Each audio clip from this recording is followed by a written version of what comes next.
জানি না। এগুলো হালালও হইতে পারে, হারামও হইতে পারে, তবে হারাম হওয়ার সম্ভাবনা বেশি। হারাম খাইলে কখনো নামাজ কবুল হবে না, ঠিক কিনা? আওয়াজ দিয়া বলেন, হারাম খাইলে নামাজ কবুল হবে নাকি হবে? হবে। যদি হয় আপনারা বলেন যে আমি তো হারাম খাইতেছি, নামাজও হইতেছে, আপনার নামাজ যে হয় এটা কেমনে বুঝছেন? ও বাজান রে, আবার সালমাদানি হুজুর কেবলার একটা রেকর্ড আছে আমার কাছে। ওনাকে স্টেজে মানুষ প্রশ্ন করছে, হুজুর হজ যেন কবুল হয়েছে এটা কেমনে বোঝা যাবে? আমরা তো সবাই হাজি সাহেব লিখি, ঠিক কিনা বলেন? তো কার হজ কবুল হয়েছে, কার হজ কবুল হয় নাই বোঝা যাবে কেমনে? আমার নবীর আওলাদ আবেদ শাহ হুজুর বলেছেন, হ্যাঁ হজ যে কবুল হয়েছে তা তুমি বুঝতে পারবা, একটা প্রমাণ আছে। বলে কি প্রমাণ? হজের আগে তুমি কিছু অন্যায় করতা, হজ করে আসার পরে অন্যায়গুলো আর করো না, তুমি আর করো না, অন্যায়গুলো করতে ভাল লাগে না, বুঝবা তোমার হজ কবুল হয়েছে। জোরে বলেন। আর হজ করে আসার পরে তুমি ওই অন্যায়গুলো আবার করো, বোঝা যাবে তুমি হাজি হইছো কিন্তু হজ কবুল হয় নাই।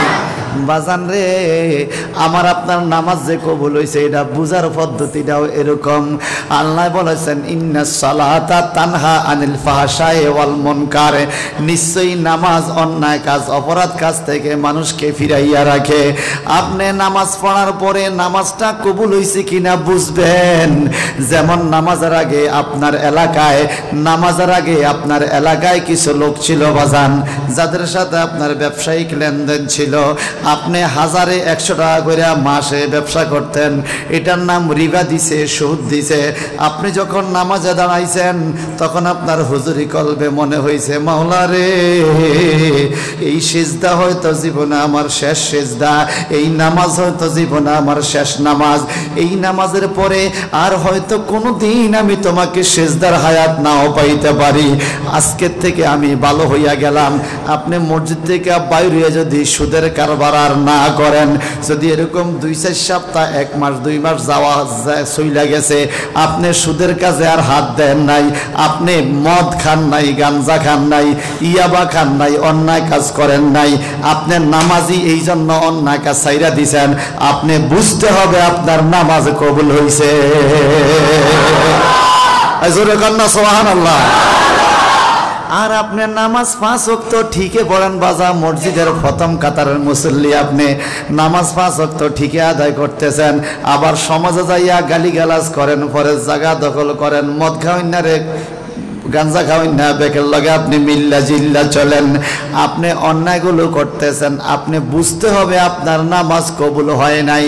এইবার জবান খুলে বলেন তো বাবা, একটা জমিনের মধ্যে ফসল লাগাইলেন, নিড়ানি দিবেন, আপনি ভালো করে মনোযোগ দিয়ে নিড়ানি দিয়েছেন, ফসল ভালো হবে, আপনি মনোযোগ দিয়ে চাষ দেন নাই, সময় মতো মেডিসিন ব্যবহার করেন নাই, আপনার ফসল ভালো হবে না। 3 মাস রোদ্রে শুকাইলেন, বৃষ্টিতে ভিজলেন, অজস্র পরিশ্রম কইলা শরীরটারে কালো বানাইলেন, মাসের শেষে দেখবেন ধান নষ্ট হইয়া গেছে, ফসল ভালো হয় নাই। লোকজন জিজ্ঞেস করলে আপনি বলবেন আল্লাহ দেয় নাই। আর আল্লাহ তো আপনারে দিতে চাইছে, আপনি জায়গা মতো মনোযোগ দিয়া কাজ করেন নাই, সময় মতো মেডিসিন দেন নাই, সময় মতো কাজ করেন নাই। আমাদেরকে আল্লাহ কয় নামাজে দাঁড়া কেন? আমি তোদেরকে নামাজে একটা ফসল দিব, একটা ফসল, নামাজের মধ্যে মনোযোগ দিয়ে যদি ফসলটা নিতে পারো, ও আল্লাহ নামাজে তুমি কি ফসল দিবা? প্রতিটা সিজদাতে জান্নাতের দরজা খুলবে, প্রতিটা রুকুতে জান্নাতের তালা খুলবে, প্রতিটা তাসবিতে জান্নাতের নিয়ামতের গাছ তৈরি হবে, প্রতিটা সালামে, প্রতিটা তোমায় জান্নাতের গাছের মধ্যে ফল ধরবে। ও আল্লাহ পুরস্কারটা দিবা কেমনে?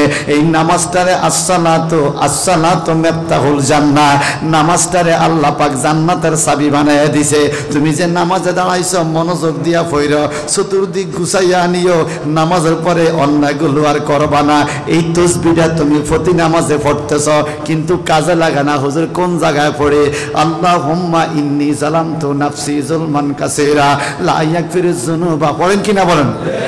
দোয়া মাসুরা পড়েননি?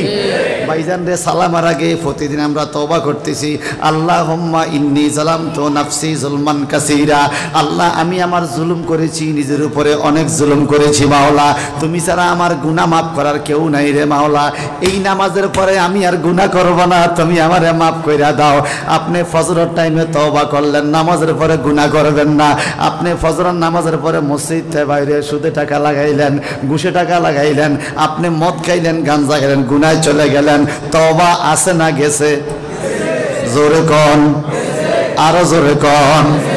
আবার জোহরের টাইমে আইলেন, আবার পড়লেন আল্লাহুম্মা ইন্নী যালামতু নাফসি যুলমান কাসীরা লা ইয়াগফিরুয যুনুবা। আল্লাহ তুমি ছাড়া আমার গুনাহ মাফ করার মতো কেউ নাই, আমি জুলুম করছি আমার উপরে। আপনি জোহরের পরে আবারও সেই অন্যায় করতেছেন, আগের জায়গায় আসতেছেন না। আল্লাহ কয় তোর ফসল ভালো হলো না। জমিনে যেরকম মনোযোগ দিয়া কাজ না করলে ফসল ভালো পাওয়া যায় না, নামাজের মধ্যে দিল দিয়া মন দিয়া কাজ না করলে তোমার নামাজ কবুল হবে না।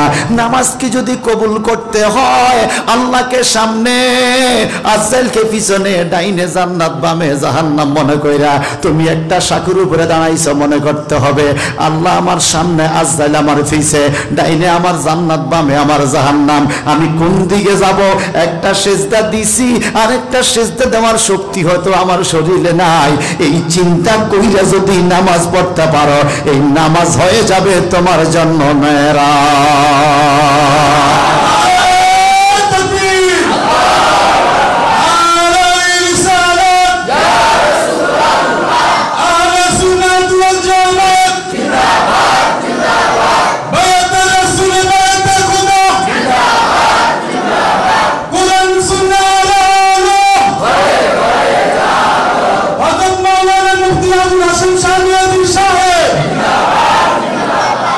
বাজান রে, মসজিদে বেতন দেন, কথা কন ঠিক কিনা?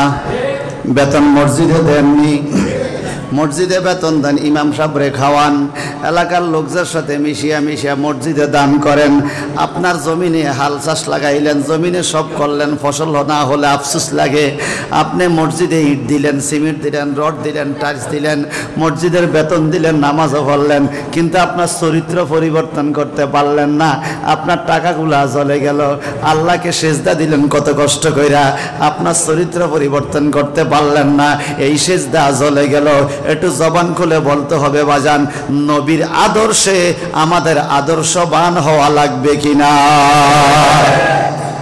আল্লাহ কো শোনো রে, আল্লাযিনা ইয়াকুলুনার রিবা, যারা রিবা খায় দুনিয়াতে রিবা। নবী গো রিবা কারে কয়? এইবার এই আয়াতের তাফসীর যদি পড়ি বাজান আমার, এই আয়াতের তাফসীর পড়লে সিয়াসিত্তার অন্যতম বিশুদ্ধ 6টা হাদিসের কিতাব, অন্যতম কিতাবের নাম হলো ইবনে মাজাহ শরীফ। ইবনে মাজাহ শরীফের প্রথম বাবের নাম হলো বাবে ইত্তেবায়ে সুন্নাতে রাসূলুল্লাহ সাল্লাল্লাহু আলাইহি সাল্লাম। আমার নবীর ইত্তেবা যে করবে সে জান্নাত পাবে, নবীর ইত্তেবা না করলে জান্নাত পাওয়া যাবে না। আমার নবীর ইত্তেবা কি বাজান? আল্লাহর হাবিবের কাছে সাহাবায়ে কেরাম জানতে চাইলেন, ইয়া রাসূলুল্লাহ মা মানা রিবা, রিবা জিনিসটা কি? এই সারে আসেন, রিবা জিনিসটা কি একটু বলেন গো নবী আমার, আমরা তো রিবা চিনি না। আল্লাহর হাবিব কয় শোনো, আল ইবিলু বিল ইবিল, আল বাকারু বিল বাকার, আল গানামু বিল গানাম, আশ-শাতু বিশ-শাত, আদ-দিরামু বিদ-দিরাম, আত-তামারু বিত-তামার, আশ-শাইরু বিশ-শাইর। একটু জবানটা বড় করে কেন আল্লাহু আকবার। নবী আমার কয় রিবা কি তুমি চিনো না? কয় কি রিবা? কয় রিবা হলো আল ইবিলু বিল ইবিল, উট দিয়া উট বাড়াইয়া নেওয়া, আল বাকারু বিল বাকার, গরু দিয়া গরু বাড়াইয়া নেওয়া, আল গানামু বিল গানাম, বকরি দিয়া বকরি বাড়াইয়া নেওয়া, আশ-শাতু বিশ-শাত, ছাগল দিয়া ছাগল বাড়াইয়া নেওয়া, আত-তামারু বিত-তামার, খেজুর দিয়া খেজুর বাড়াইয়া নেওয়া, আশ-শাইরু বিশ-শাইর, জব দিয়া গম বাড়াইয়া নেওয়া, আদ-দিরামু বিদ-দিরাম, টাকা দিয়া টাকা বাড়াইয়া নেওয়া। তুমি একজনকে 1 লক্ষ টাকা দিলা, 1 মাস পরে 1,10,000 টাকা দিতে হবে। আমার নবীকে এটার নাম হলো রিবা। একটু জবানটা বড় করো কেন আল্লাহু আকবার।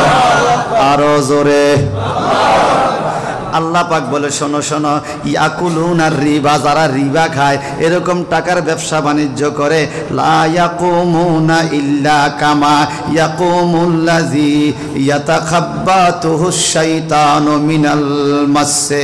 কয় শোনো শোনো, শয়তান যেভাবে পাগলামি করে, জিনে ধরলে যেভাবে মানুষ পাগলামি করে, ভূত ধরলে মানুষ যেমনি চিল্লাচিল্লি করে, যেই ব্যক্তি মদ খাবে, যেই ব্যক্তি সুদ খাবে, যেই ব্যক্তি ঘুষ খাবে, কালকে কিয়ামতের ময়দানে লা ইয়াকুমুনা ইল্লা কামা, ওই লোকে জিনের মতো কিয়ামতে উঠবে, ভূতের মতো কিয়ামতে উঠবে। ভূতের মতো তার পেট থাকবে, দানবের মতো তার শরীর থাকবে।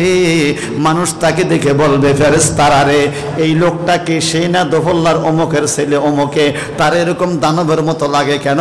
মানুষ বলবে, উনজুর ইলা বুতুনিহি, তার পেটের দিকে তাকাও। পেটের দিকে তাকায় দেখবে বাজান, এই আয়াতের তাফসীরটা আমি একটু দিন মিশকাত শরীফ থেকে আপনাদেরকে শোনাই।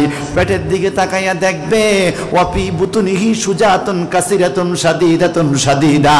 ওয়াফি বুতুনিহি, বুতুন মানে পেট, সুজাতুন কাসিরাতুন শাদীদাতুন শাদীদা, যার পেটের মধ্যে বড় বড় বিষধর সাপগুলো কিলিবিলি করে সবল মারে। একটু চিৎকার দিয়ে কর না নাউজুবিল্লাহ।